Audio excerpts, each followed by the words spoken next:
Hello Solid Galasto.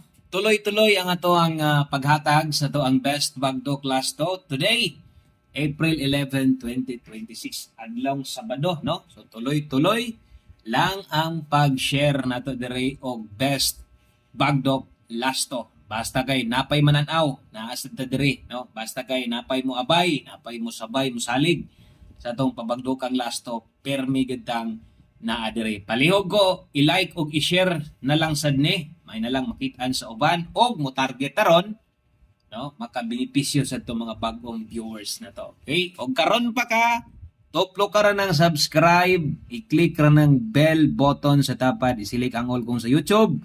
Dahil kung sa Facebook ni mo ni makita, sa itong Facebook Reels, i-follow lang ni, i-like og share sad, no? So thank you kaayo o good luck para karong adlaw, no? So untag dakong kwarta ang atong makobra. So unang lasto na to, magdala tag 96.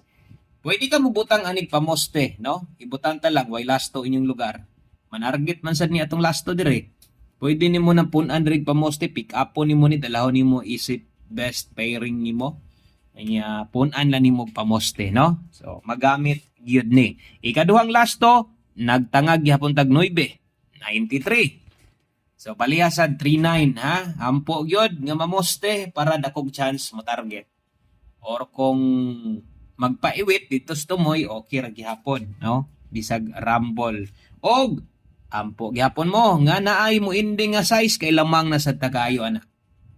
26 ang ikatulo na tong lasto. Mo ending sa gani ang size, dakong chance na sad nato nga mudaog. So katuyok-tuyok ra ni kay ang atong ulahing lasto size gihapon.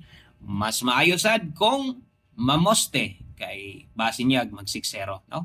9 size gauban. Dagan salamat. Good luck og i-share ni agyud kalimot. Bye-bye.